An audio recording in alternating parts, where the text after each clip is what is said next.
Mahesh Patil then joins in on the show. Mahesh, hi, morning. Just looking at the kind of price action that we've seen, and I'm just going to pick up the last 6 days, because, for the sixth consecutive session, we had a green close yesterday. The Nifty is now up 10% in the last nine trading sessions, Mahesh, and this when the index leader, that's Reliance, has gone up only 2%.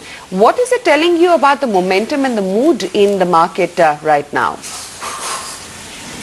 So I think what we're seeing is the market, while the flow in terms of buying and this thing is not that great, I think the negative news, which was there on the company front or on the economy front, I think that is turning a bit positive. And we are seeing various sectors actually and various stocks, playing out one by one. I mean, be it the IT sector, at some point in time, or some other sector, whether it's the metal space, or even the financials are starting to turn around. So I think as we get into this quarterly season, we are expecting, some of the companies, where the numbers are likely better than expectations, we are seeing them getting re-rated. And I think it's just the lack of any negative news and some positive delta in terms of sectors, which is giving the momentum for the market to really scale new highs at this point in time. We are expecting this year, compared to the earlier period, where we would have thought there will be a sharp decline to earnings in FY21. I think now it seems that the decline in earnings in FY21 won't be much. And if you look at our estimates also for this year, it's showing more of a 2-3% decline, which is not much, considering the fact that the GDP decline will be almost 4 to 5%. And I think that is what is probably giving support to the market even at these levels.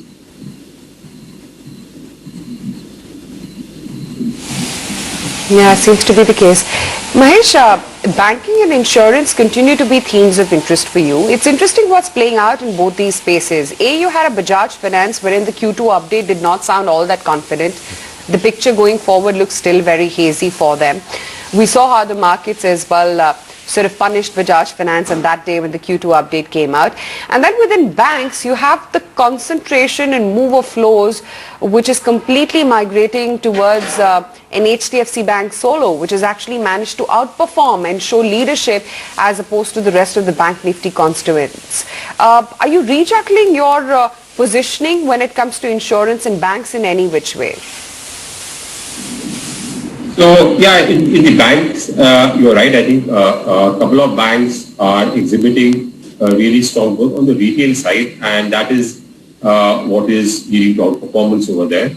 But I think in the banks, it's clearly going to be the asset quality, because growth is going to be muted, and trying to grow aggressively in this kind of an environment, where the overall demand is still fairly weak, won't be the right matrix. It's important to understand that where the asset quality is going to shape up after the moratorium. And wherever we have comfort on that post-moratorium, the overall restructuring book would not be that high. And banks have taken adequate provisions, right, in this last quarter. And FY22, they'll probably start on a clean slate. I think those are the banks, which we are focusing on in the banking sector. And even on the NBFC front, I think the similar stance in terms of companies which are during this period have actually focused on collections, focused on their risk management rather than growth. I think this year we don't want to really look at banks or NBFCs which are trying to grow fast, but which are doing the cleanup job this year and creating the foundation for growth next year are the banks and the NBFCs which really we are consolidating that at this point in time.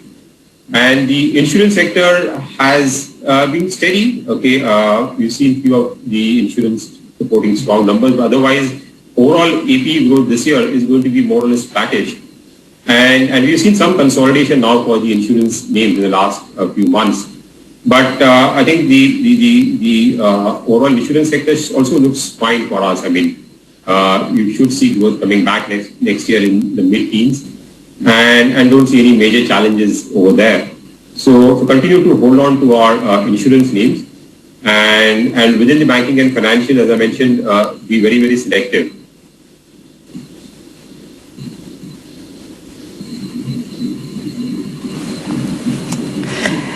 Sure, fair enough. Mahesh, IT, let's talk about that, because the kind of move that we've seen, the kind of commentary, outlook, it's sounding incredibly positive.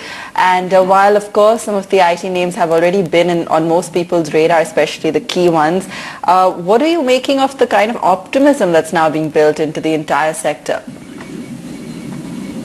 IT has actually, the mood has turned positive in terms of the outlook.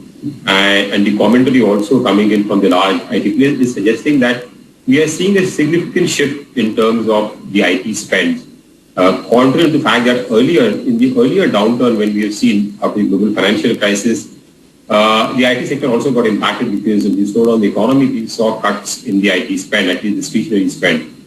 But this time around it is different because of the pandemic, and a lot of companies are now trying to invest on the digital side, right, and going towards cloud migration. That's a big trend which is emerging.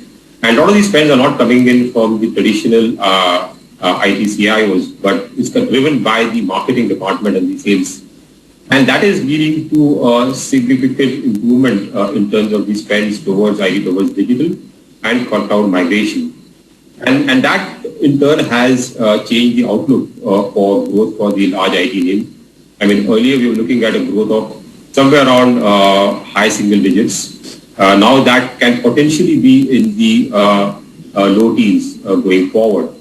And that has related this overall sector. And in this kind of environment where growth visibility is still a challenge across a lot of sectors, we are seeing the sector outperform.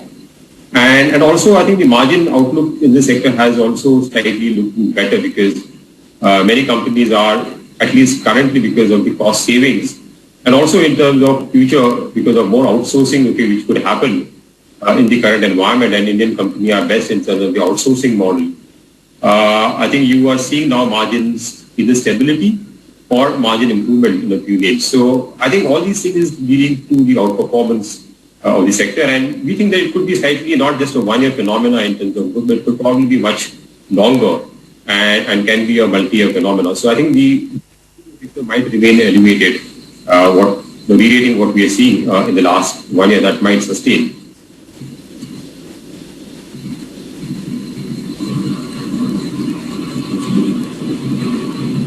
Okay.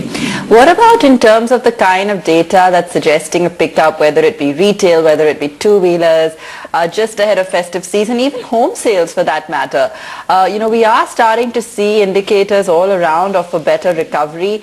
Is that leading to a certain strategic, path for you at this point of time? Yeah, so retail, again, within that retail space, especially home improvement and other consumer durable companies, we are seeing good amount of improvement. I think the demand there is coming back. And the festive season, as I rightly said, would be the key to really see how the mood turns around in that sector. So overall, consumer durable sector, home improvement sector, we are pretty well positioned over there. And we think that this sector should do well coming out of this crisis. And even for a longer term, I think the penetration levels in these categories also that should continue to drive strong growth in that space. Apart from that, I think in the overall retail sector, consumer discretionary items, there we're slightly a bit cautious over there, especially high-ticket consumer discretionary. I think there the demand recovery will be much more slower. And home, I think retail on the real estate sector, which is not retail, but on the consumption side, I think we've seen that there are initial signs of recovery on the real estate side. Last couple of months, we have seen the commentary from the real estate players that the demand is slowly coming back. And I think we are at an inflection point on the real estate sector where the pricing environment has been now stable for many years. Affordability is slowly inching up, and with interest rates where they are around 7% or so, we could see a pickup in overall real estate market, and companies which are catering to that sector, I think could see improvement in sales going forward. So I think remain constructive even on the real estate sector and other ancillary sectors which are going to benefit because of uptick in that space.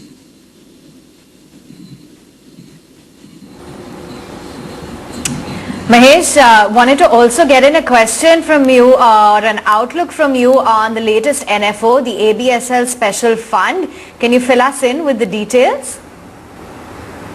So this is kind of a special situation fund, but it is not limited to special situations, okay, which can be short-term events leading to either some company-specific action or merger and acquisition or any kind of a event which can unlock value into a company. But we are also looking at structural opportunities, okay, which are coming up. And this current pandemic is throwing up a lot of opportunities in various sectors which we think would sustain over a longer period of time. I mean, be it what the government is trying to do in terms of the Atmanirbhar Bharat, focusing on domestic manufacturing, the production PLI scheme which has been launched, that throws up opportunity for a lot of sectors, companies in the manufacturing space. We've seen what is happening because of trade war between US and China, and many companies are now globally are looking at outsourcing from India and shifting their production base. So that's throwing an opportunity for companies, say, in the chemical sector, specialty chemicals, or in the textile space. That's again a opportunity, okay, which is a special opportunity which is emerging at this point in time. Also looking at the government finances, okay, as they are, and they have fiscal deficit. There is no doubt that government needs to go out and do privatization because they will unlock value and raise money. So that could potentially play out a theme of going forward. So this fund is likely to, it's actually a multi-cap fund because we find special situations and this opportunity across sectors. And as and when, and at this time, actually, there are a lot of things which are happening around which gives a lot of opportunities to build a portfolio. And we think that the timing is right for investors to look at it. And again, the overall construct in this fund will be to look at companies not only through the special opportunities filter, but also through our filter of buying good companies with good cash flows and steady earnings from a long-term perspective. So that's, in a way, I think, where we think the allocation for this fund can be not only from the thematic side, but also from the multi-cap allocation can be allocated to this Birla Sun Life Special Opportunities Fund.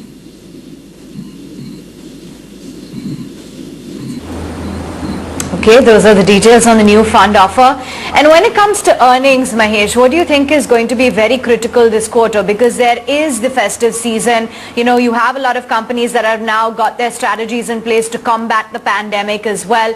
And, you know, we are seeing capacities returning to normalization, demand as well picking up. Is that going to be reflected in this quarter, or with the gradual economic recovery, you think that we'll see that, say, Q3, Q4 onwards?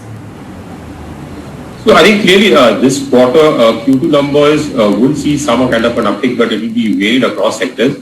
But I think what we're seeing is that, and that's what is leading to actually the earnings downtick as much as we had anticipated earlier, is that there's a margin improvement, or at least margins are better than what one would have expected, okay, when we see such a sharp volume decline.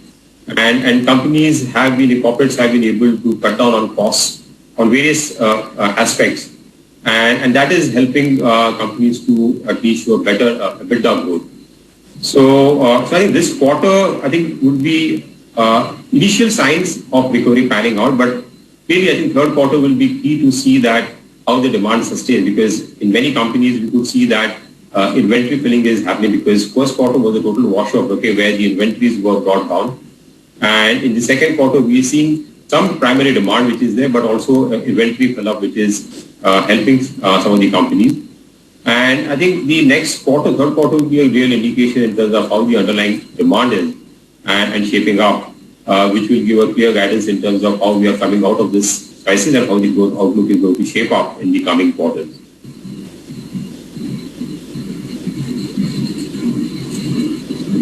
Mahesh, what is your outlook when it comes to the pharma sector? Do you think that it will largely emerge stronger on the back of strong exports? And where within pharma are you seeing opportunity? Because day after day, you know, we are seeing a lot of value within the pharma space, and it's not just been over the past few weeks. This trend has been long sustaining. Yes, the pharma sector has done exceptionally well in the last 1 year.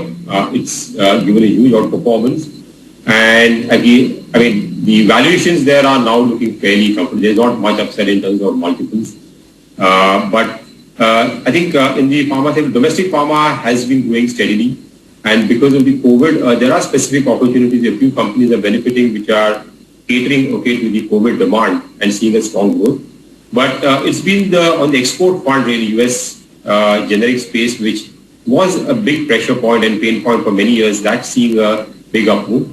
And Indian companies are well poised to really capture and cater to the demand coming in from the global front. Especially in the API segment, we have seen that Indian companies have been able to displace some of the Chinese companies and cater to their incremental demand. Well, that's a short-term opportunity and will probably wane in the next couple of quarters. But I think companies which have, a lot of companies which have invested in R&D in the last 5 to 8 years, I think they are seeing some of these products coming to the market. And with the competitive environment slightly easing off, they are seeing a better margin and environment for these products. So overall, US side, I think growth, which was kind of declining, should actually be in somewhere around 8 to 10% for the pharma companies. And domestic growth should be fairly steady. But now I think the pharma would be more stock specific. I think the overall re-rating in the sector, what we've seen underperformance there, that's been taken care of. And it will be more stock specific from here on, because the broader valuation re-rating, I think, is behind us. And we still like the sector, I think, going forward, because there are still structural drivers in place, but we'll be more selective in the overall pharma sector.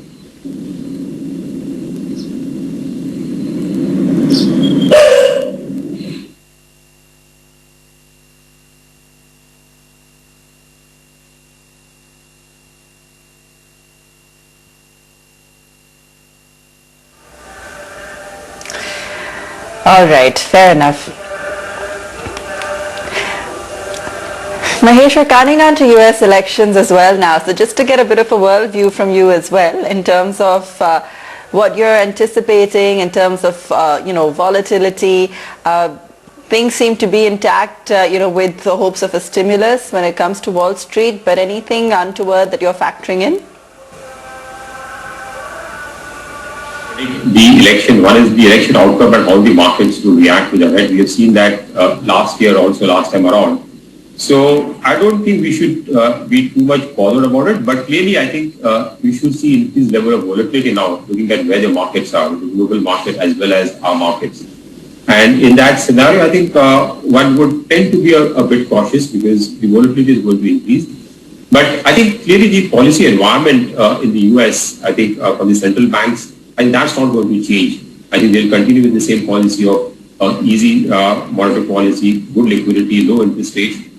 Yeah, there's some fear that whether you could see increase in the tax rates for the corporates, and that could impact some of the companies and the markets in the US, depending on whether the Democrats come to power or not. But by and large, I think barring volatility, I don't think that should change the longer term trajectory for the markets and for the economy.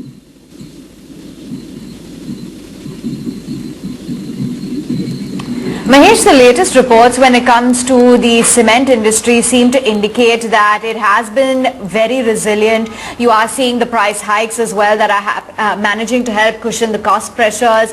Lots of interest as well within the cement names, not just in the large caps but the mid cap counters as well. Are you sensing opportunity here? The cement has done actually very well despite the slowdown in the economy. Right? Normally would affect seen this sector getting impacted. So it's mainly because of pricing stability and also to some extent cost benefits. So we've seen the margins, EBITDA per ton has really held on, but volume growth was missing. So now I think in this month we are seeing that the volume is slowly starting to come back. Okay, and I think if the real estate sector picks up, while the rural demand has been fairly strong, but if the real estate sector picks up going down the line, I think you should see the volume growth also coming back to around 4 to 5% next year. And the sector is seen a good amount of consolidation. Profitability is slowly likely to improve. So it could be a good proxy to play the overall investments in the infrastructure. And yeah, I think we are constructive on the cement names, both large cap as well as the mid cap space.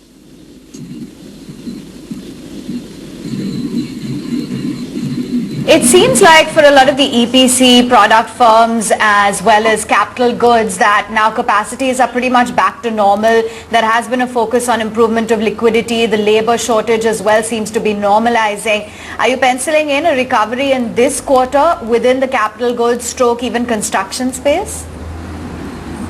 So I think the capex story is still slightly a long way. I think it will take time for the overall capex to pick up in a meaningful way.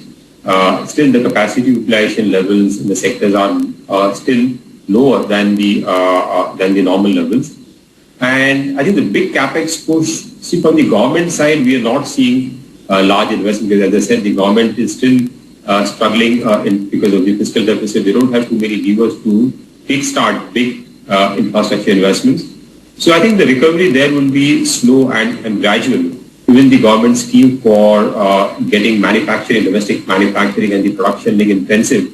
A lot of the sectors, okay, where they're looking at investment is not going to be very large capital intensive.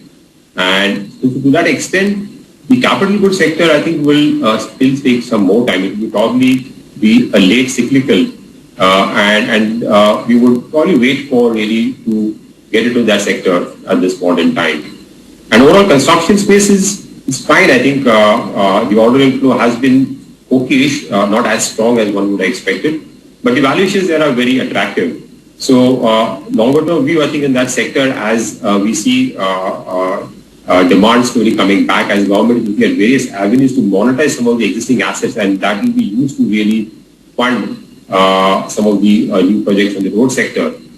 I think that could lead to an improvement over there. So margin neutral, okay, not so excited on the capital goods sector.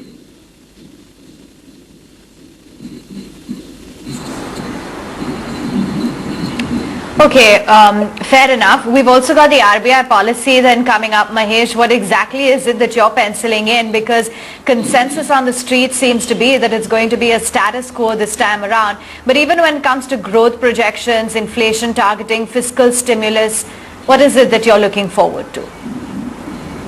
Yeah, I think we should expect a status quo, and while there have been some concerns about inflation picking up, but I don't think the RBI is looking at any time raising interest rates, looking at again what global central banks are doing. So overall, we see a more dovish stance coming in from the policy members, and that should be the tone going forward. I think the economic growth is still fairly weak if you look at the headline numbers and forget where the market is. I think the listed companies are probably doing much better, but by and large, the economic growth is still weak. And even the recovery is going to be slower in India, we believe, than what we see globally, because the amount of stimulus which has been given globally is much larger, both monetary as well as fiscal stimulus. In India, it's going to be a slow recovery, and that is what I think the policy members will take into consideration. And we should remain, I think interest rates should remain benign. I think even if the inflation shows a slightly uptick, I think one should not be too worried on that front.